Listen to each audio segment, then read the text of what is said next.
तत्र गत्वा महादेवं नमस्कृत्य मुहुषो मया प्रविश्य बदरीं पुण्यं मुनिजुष्टां तपोमयीम् अग्निहोत्राकुलादिव्यां गंगाम्बुप्लावितं सदा मृगपक्षसमायुक्तां सिंहद्वीपशतां कुलाम्। अखिल ब्रह्मांड नियंता परम अकारण करुणा वरुणालय भक्तवांछा कल्पतरु भगवान श्री सीताराम जी महाराज अर्चनीय वंदनीय पूज्य श्री सद्गुरुदेव भगवान मुद मंगलमय संत समाज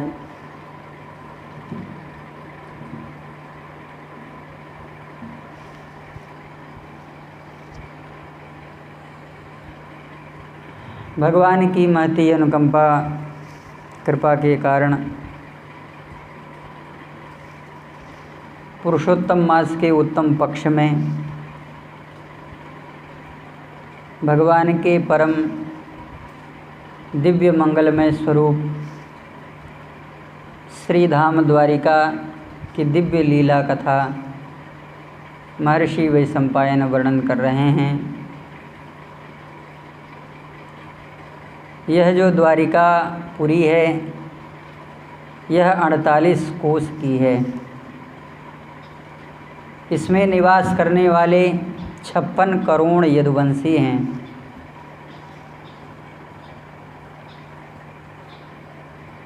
और प्रत्येक यदुवंशियों का जो महल है भवन है वह अति विशाल है।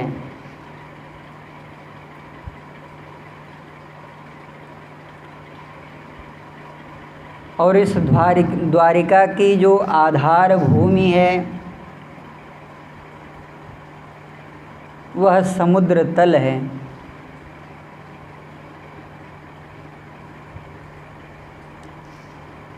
भगवान क्षीर सागर में विराजमान हैं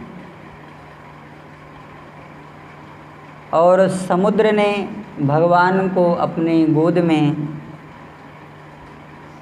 सब प्रकार से सुरक्षित कर रखा है।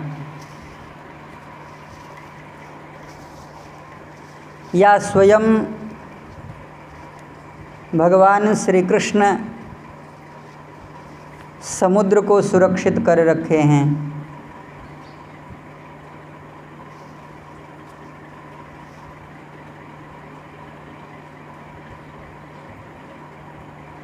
श्रीमद् भागवत महापुराण में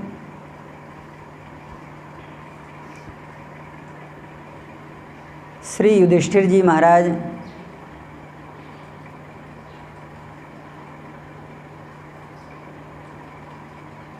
द्वारिकाधीश भगवान श्री कृष्ण, भीम और भगवान के परम प्रिय सखा मित्र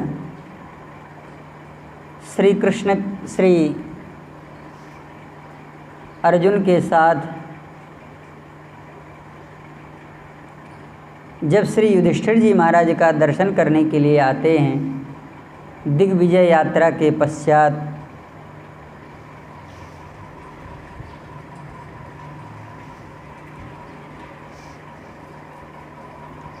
श्री युधिष्ठिर जी महाराज ने इस समय एक बड़ी सुंदर बात कही है।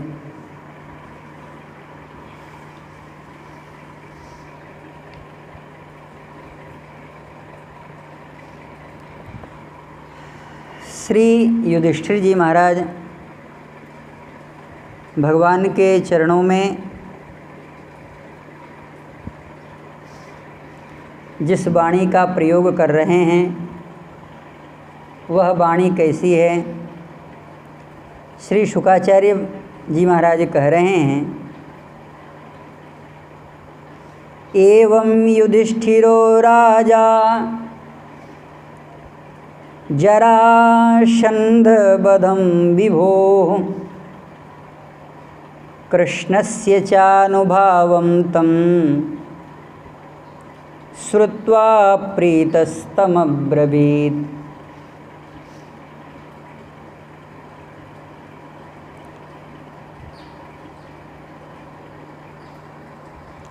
भगवान श्री कृष्ण भीमसेन और श्री अर्जुन के साथ यह जो अत्यंत अद्भुत विचित्र लीला संपादिका भगवान की दिव्य शक्ति ने जिस कार्य को संपन्न किया है,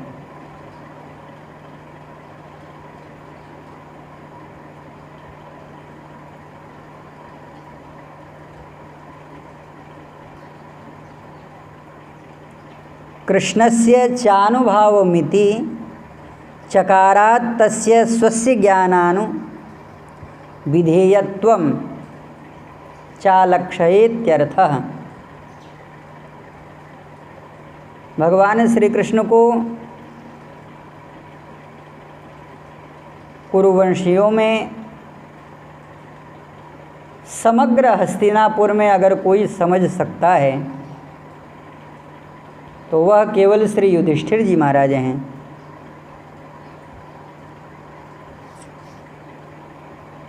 कृष्णस्य चानुभावतं श्रुत्वा प्रीतस्तमब्रवीत्।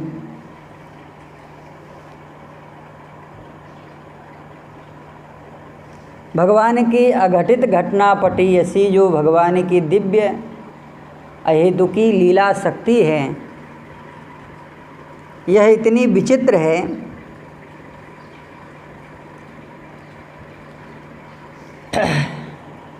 कि आज द्वारिकाधीश के विषय में जो श्री युधिष्ठिर जी महाराज अपनी शब्द पुष्पांजलि समर्पित कर रहे हैं वह विलक्षण है।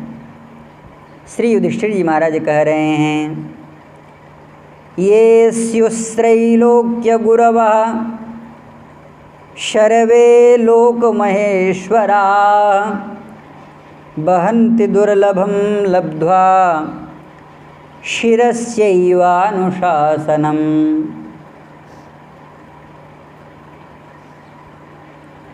हे प्रभो,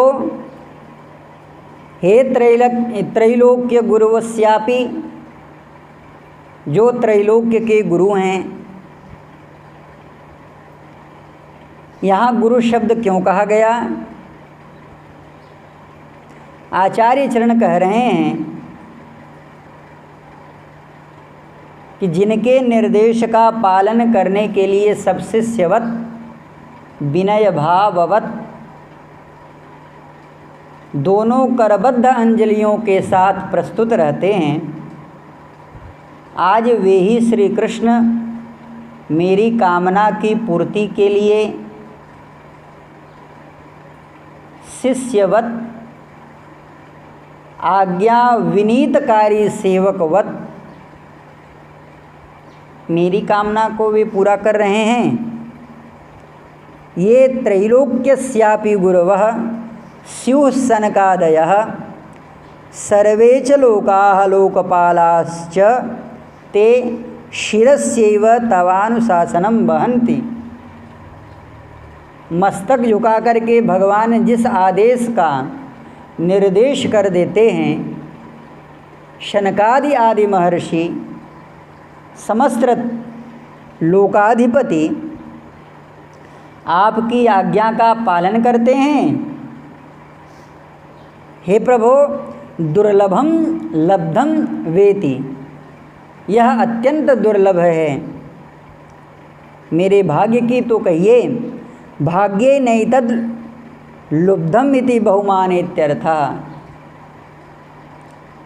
इस विषय को लेकर के मैं यह कहता हूँ कि हे प्रभो,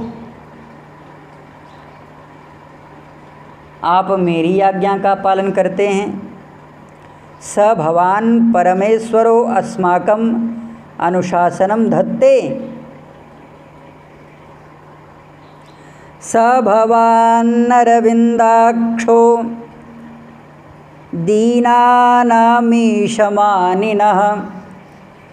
धत्तेऽनुशासनं भूमस्तदत्यंत विडम्बनम। यहाँ दो शब्द है, दीनानुशासनम ईशमानिनम और भूमस्तदत्य विडम्बनम। ईशमानिनम का आचार्य चरण अर्थ कर रहे हैं, ईशमानिनम अस्माकम ईशमानिनम। युधिष्ठिर जी महाराज कहते हैं कि हे प्रभु, मैंने तो आपके चरणों में केवल अपनी इच्छा ही जताई थी, लेकिन आपने उसको सर्वोपरि शिरोपरि जान करके उस आज्ञा को माना। अस्माकम विडम्बनम, विडम्बना यह है कि जिस विषय को लेकर के मैं अभी विचार ही कर रहा था, लेकिन ऐसा लगता है कि आप द्वारिकापुरी से ही उस विचार को पूर्ण करने के लिए आगे बढ़े थे।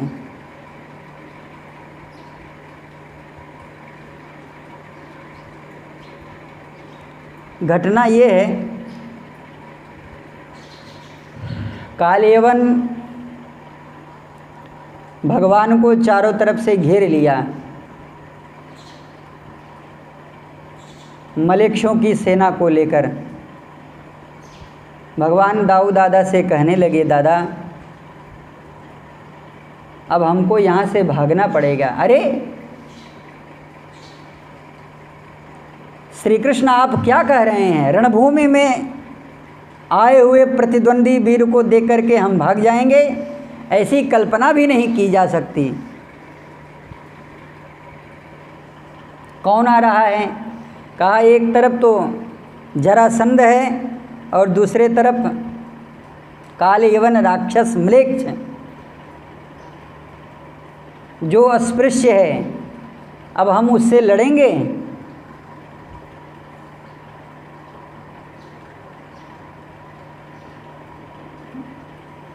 बलभद्र जी महाराज ने कहा, द्वारिकाधीश आप अपने मन में क्या संकल्प किए हैं? भगवान ने कहा, हम तो पूरा मन बना चुके हैं भागने का। तो जिसको दौड़ लगाना होता है थोड़ा सा वो अभ्यास करता है,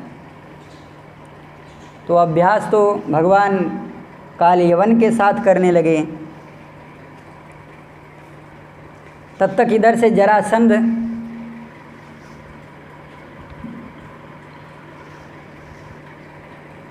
भगवान के पीछे पड़ा हुआ था।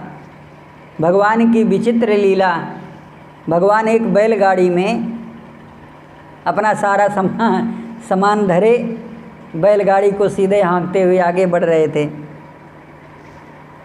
इधर जरासंध ने मथुरा के ऊपर आक्रमण तो किया, लेकिन द्वारिकाधीश को वह नहीं पाया। खोजने लगा, इनको मिल नहीं रहे थे। देखा एक बैलगाड़ी चली आ रही है, थोड़ा और नज़दीक जाकर के देखा तो द्वारिकाधीश थे। अरे कहाँ जा रहे हो? युद्ध करो हमारे साथ। भगवान ने कहा, देखो हम युद्ध नहीं कर सकते क्योंकि हम अब यहाँ से जा रहे हैं। भगवान ने कहा, ऐसा है, युद्ध की जो परिभाषा है अब उसे बदल दिया जाए। क्यों? क्योंकि हमारे पास में अस्त्र शस्त्र है नहीं। हम इस समय कहीं यात्रा कर रहे हैं और आप कह रहे हैं युद्ध करने के लिए। अगर तुम हमको पकड़ लेते हो तब तो तुम्हारी विजय है, अगर तुम हमें नहीं पकड़ पाते हो तो तब तुम्हारी पराजय है। भगवान ऐसा कह करके भगे। उस बैलगाड़ी को, अपने पूरे सामान को छोड़ करके जैसे ही भगवान आगे बढ़े, जरासंध ने कहा, खदेड़ लो, पकड़ लो। अब भगवान द्वारिकाधीश को कौन पावे? ये महाराज भागने में अत्यंत पटु। भागते भागते ऋष्यमुख पर्वत पर पहुँचे। ऋष्यमुख पर्वत पर भगवान तो चढ़ गए, बहुत खोजा लेकिन भगवान मिले नहीं। भगवान तो ऋष्यमुख पर्वत से ही अंतर्धान हो गए। और जरासंध ने चारों तरफ घेर करके उस पर्वत में आग लगा दिया।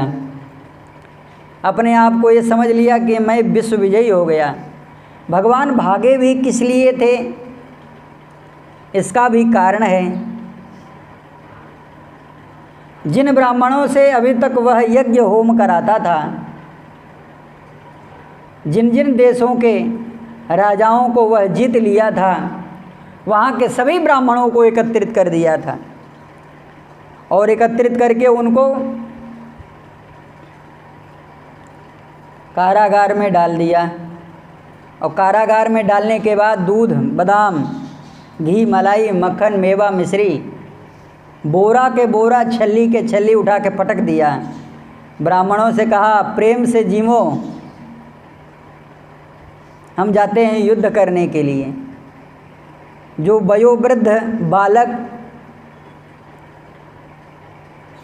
और खड़े होने में भी असमर्थ थे, उन ब्राह्मणों से कहा, तुम तो यहीं पड़े रहो। अगर हम द्वारिकाधीश को जीत लेते हैं तब तो तुम्हारा सम्मान है, और अगर द्वारिकाधीश हमसे नहीं जीते गए तो 17 बार तो आपको खूब मालपुआ, मिश्री, मेवा खिलाया है, लेकिन 18वीं बार अब हम आप सभी लोगों का वध कर डालेंगे। और जो जवान ब्राह्मण थे, कहा, पोथी रख दो, अपने हाथ में अस्त्र शस्त्र लो और द्वारिकाधीश का सामना करने के लिए सेना के आगे आगे अब तुम लोग यहाँ से चलो। इसलिए भी भगवान भागे। इसी विषय को यहाँ पर श्री भावार्थ टीकाकार कह रहे हैं कि हे प्रभु, सभवान्नरविन्दाक्षो दीनानाम् ईशमानिनां धत्तेऽनुशासनं भूमस्तदत्यन्त विडम्बनम्। यह अत्यंत विडम्बना है।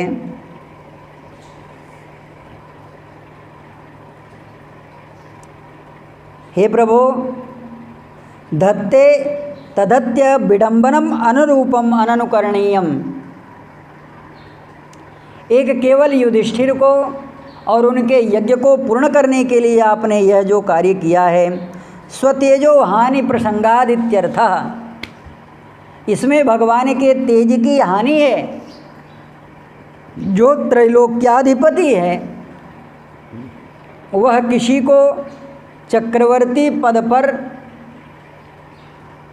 सम्राट के पद पर, सार्वभौम चक्रवर्ती के पद पर केवल प्रतिष्ठित करने के लिए क्षत्रिय से ब्राह्मण बन करके किसी के यहाँ याचना करने जाए, इसमें भगवान की जो भगवत्ता है वह कम होती है। अथवा तव परिपूर्णस्य ज्ञापना ज्ञानाध्यारणाभ्याम न तेजसो हानि वृद्धि, अतः कृपया सर्वं संगक्षत इत्यत आह। न ह्येष्मक स्याद्वितीयश्येति समाधान समान रहितस्य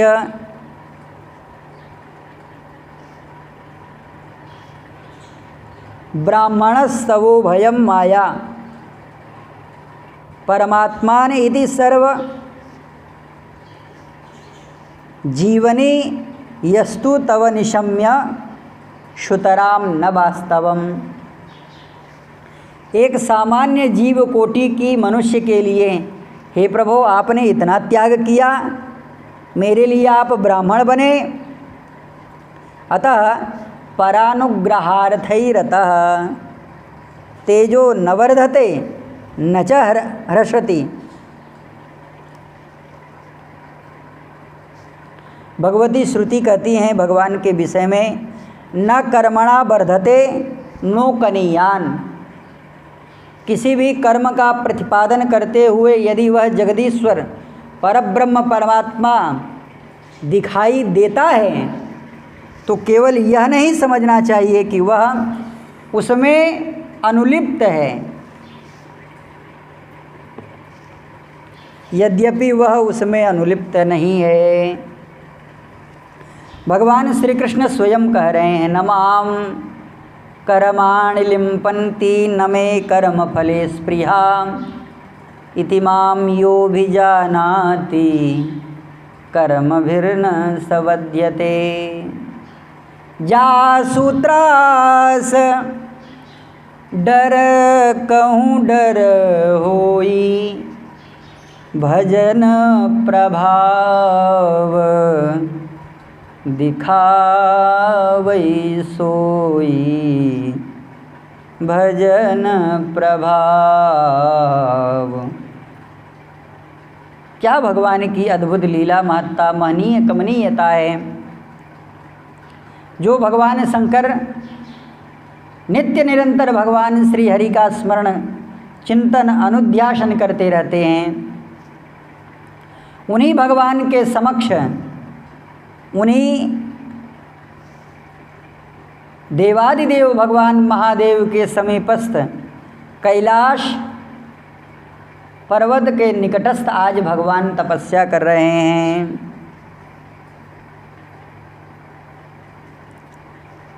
वह कैलाश पर्वत कैसा है? तत्र गत्वा महादेवं नमस्कृत्य सहो मया प्रविश्य बदरीं पुण्यां मुनिजुष्टां तपोमयीं। भगवान कहते हैं कि हे देवी, मैं भगवान देवादिदेव महादेव की उपासना करूँगा। वहाँ पहुँचने से पहले मैं मुनियों के द्वारा तपोमयी भूमि जो अत्यंत पवित्र है, उस बदरी वन में प्रवेश करूँगा जो अग्निहोत्रियों के धूम से अत्यंत ही व्याप्त है। पक्षियों का समुदाय, मृगों का समुदाय, सैकड़ों सिंह व्याघ्र से वह भरा हुआ है। यद्यपि वह पशुओं से व्याप्त है, लेकिन फिर भी वह आक्रामक वन नहीं है। जिस स्थान में सुंदर सुंदर बेर लगे हुए हैं, वहाँ के जो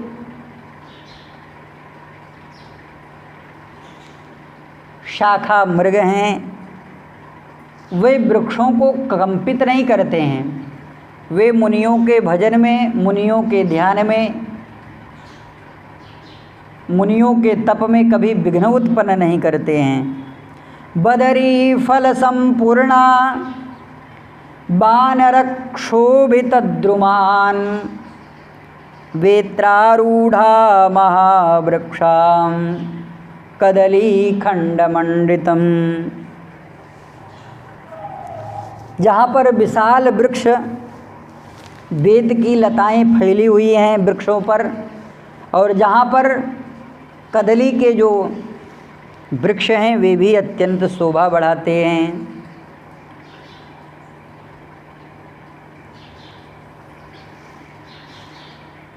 जिस वन में वेद तत्व के निष्णात विज्ञान ज्ञाता, निपुण वेदों के सुनिश्चित सिद्धांत के ज्ञाता तथा प्रमाण कुशल मुनि विराजमान हैं, उस जंगल में मैं जाकर के तपस्या करूँगा।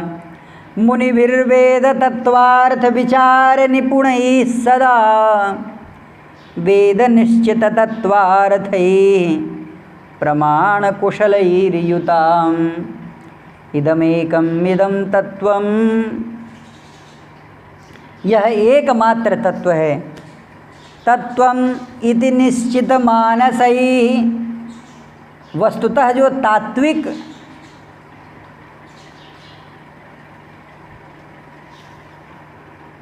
स्वरूप है, जिस पर सिद्ध जन जहाँ तहाँ जिस भूमि में निवास करते हैं, उसी भूमि का मैंने अपने मानसिक स्वरूप में चिंतन किया है।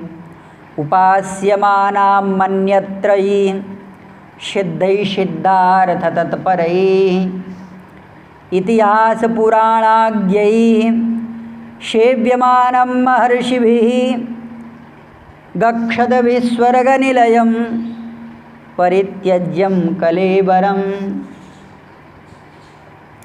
इतिहास और पुराणों के ज्ञाता महर्षि जो शरीर छोड़ देने के बाद स्वर्गलोक में जाते हैं या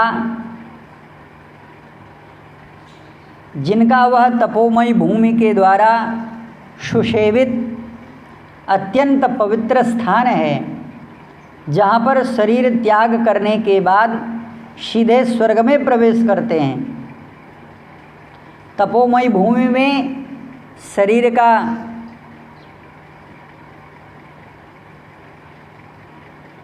त्याग करने के बाद ही जिन्हें मोक्ष प्राप्त हो जाता है, ऐसी प्रसिद्धां महतीं देवीं यास्यामि सुकृतालयाम्।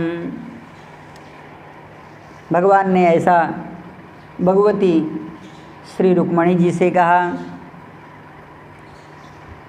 ब्रह्म मुहूर्त समय बीता है। भगवान बीती रात्रि को जिस विषय का चिंतन कर रहे थे, संपूर्ण संध्या वंदन अग्निहोत्र कर्म को संपन्न करने के बाद मंगलाचरण करने वाले, स्वस्तिवाचन करने वाले ब्राह्मणों को बड़ा ही सुंदर दान दक्षिणाओं से संपन्न कर देते हैं। भगवान ने गौओं को प्रणाम किया है और गौओं का दान किया है।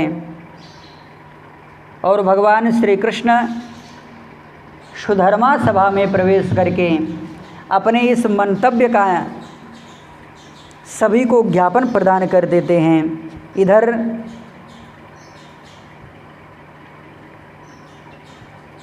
बलभद्र सात्विकी कृतवर्मा शुक सारण राजा उग्रसेन नीति शास्त्र के महान पंडित श्री उद्धव जी महाराज को बुलाया है, जिनकी बुद्धि का आश्रय लेकर के समस्त द्वारिकावासी सुखी रहते हैं। और बड़े बड़े वृष्णिवंशी यादवों के जो प्रधान मुख्य नेतागण हैं, उनका भी भगवान ने आवाहन किया है। समस्त प्रमुख वीर वृष्णिवंशियों को श्री उद्धव जी महाराज के समक्ष भगवान सभी को संबोधित करते हुए कहते हैं, बाल्यात् प्रभृतियो यत्नो मम दुष्ट निवर्हणे प्रत्यक्षं भवता दृष्टं पूतना निधनं नृप, पूतना निधनं नृप। हे समस्त यादवों, आप सब मेरी बात को सुने। हे पिताजी मित्र उद्धव, आप भी मेरी बात को विशेष करके सुने। हे मित्रों, बचपन से ही मैंने जिन दुष्टों का विनाश किया है, मेरे प्रयत्न के द्वारा अभी तक जिन राक्षसी प्रवृत्तियों का निरसन किया गया है, वे सब के सब मैं वृंदावन में रहूं, चाहे मथुरा में रहूं, चाहे द्वारिका में रहूं, वे आसुरी शक्तियाँ मेरा पीछा करती हैं। कौन कौन? कहा केसिं च निहते बाल्ये मया बालेन यादवा गोवर्धने धृतः शैलो गावस्य परिपालिता। जिसमें पूतना के निधन से उसके वंश में उत्पन्न होने वाले जितने राक्षस हैं, केसी आदि जितने दुष्ट हैं, गोवर्धन पर्वत जो मैंने गौओं के लिए, गौओं की रक्षा करने के लिए उठाया था,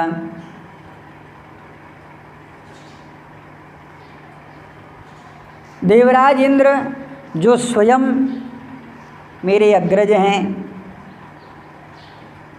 जिन्होंने मेरा अभिषेक किया, यहाँ तक कि कंस के द्वारा भेजे हुए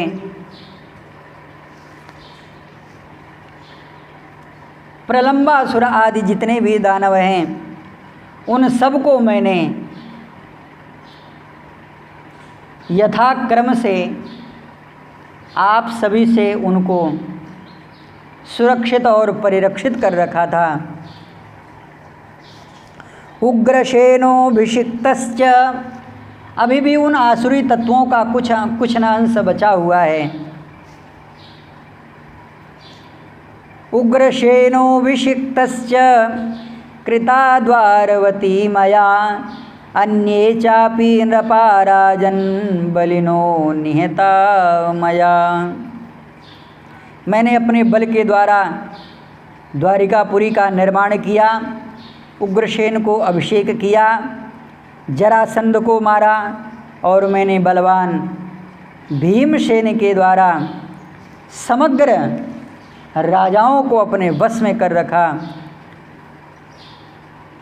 गोमंत पर्वत के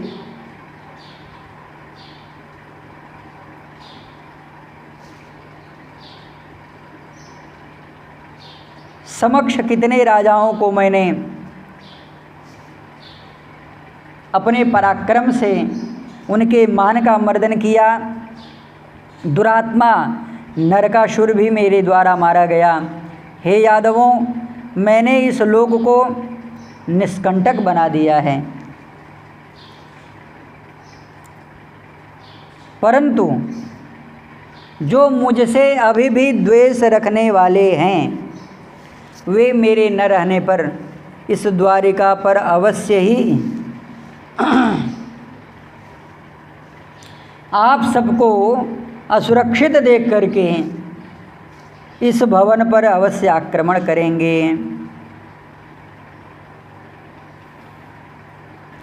ये भी वीरो दुरात्मा सौ दानवो नरको हता, किंतु वीरो नृपो यज्ञे सखा भौमस्य दानवा।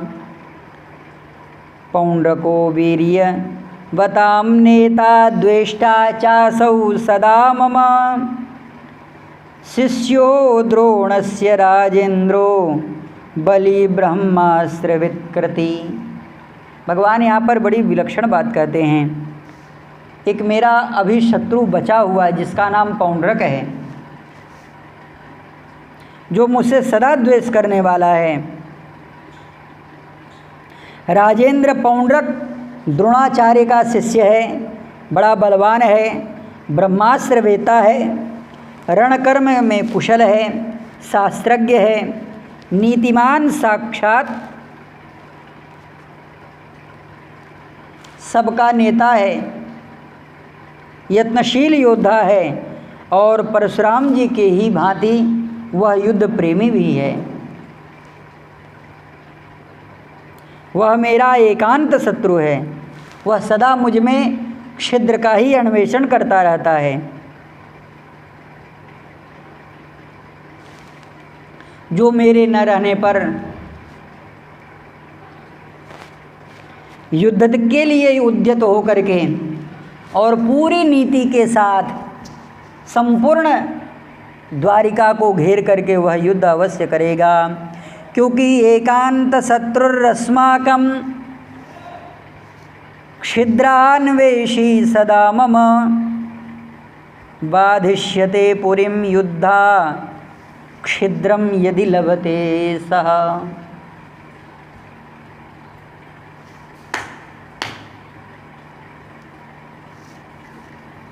न ह्यल्पसाध्यो भगवान् पुंडरीशस्यो नृपोत्तमः, यदा भवंस्तिष्ठन्तु प्रगृहीत सरासनः।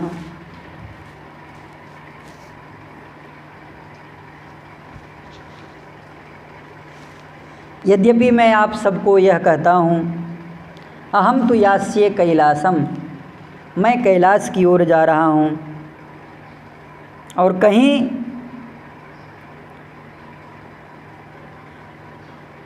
वहाँ जाने के बाद समस्त प्राणियों की उत्पत्ति और पालन करने वाले भगवान शंकर का मैं दर्शन करना चाहता हूँ। और जब तक मैं लौट करके ना आऊँ तब तक आप सब सावधान रहें, क्योंकि मया विरहिता चेमा यदि जानाति पौंड्रक। द्वारिका में अगर मैं नहीं हूँ तो आगमिष्यति राजेंद्रो योत्स्यते च पुरीमिमां। वह अवश्य इस पुरी में आएगा। इमाम निर्यादविं कर्तुं शक्नोतीति च मे मतिः। और यहाँ वह आकर के समस्त यादवों को आप लोग अपने आप को उससे बचाना। एक एव महाद्वारो गमनागमने सदा। नगर के बाहर आने जाने के लिए सदा एक ही द्वार खुले रखना।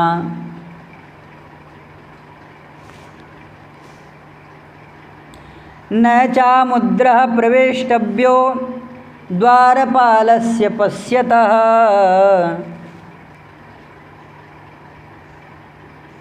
जिसके पास राजा की मुद्रा न हो वह द्वारपाल को सुनिश्चित कर दें कि वह किसी भी तरह से वह अंदर ना आ सके। मृगयानात्र कर्तव्या। यादवों की सेना बहुत लंबी चौड़ी है, इसलिए वे अपने मनोरंजन करने के लिए मृगया करते हैं। वे कहीं नहीं जाएंगे, इस पुरी से निकल करके कोई नहीं जाएगा। ज्ञातव्यस्य परास्वे च गमनागमने सदा। यह जानकारी रखनी चाहिए कि कौन यहाँ से गया है और कौन कब आया है। महाराज जी रामादल में यही आश्चर्य हुआ। श्री हनुमान जी महाराज विभीषण जी को कभी अलग नहीं जानते थे, लेकिन एक बार की बात है, श्री हनुमान जी महाराज ने विभीषण जी से पूछा, इतनी रात्रि को आप कहाँ से आ रहे हैं? और उसी रात्र को श्री हनुमान जी महाराज ने रघुनंदन श्री रामभद्र और श्री लक्ष्मण को अपने सुदृढ़ अभेद्य कवच से, किले से अदृश्य होते हुए देखा था। भगवान वही कह रहे हैं, ज्ञातव्यस्य परास्वे। कौन अपना है और कौन पराया है।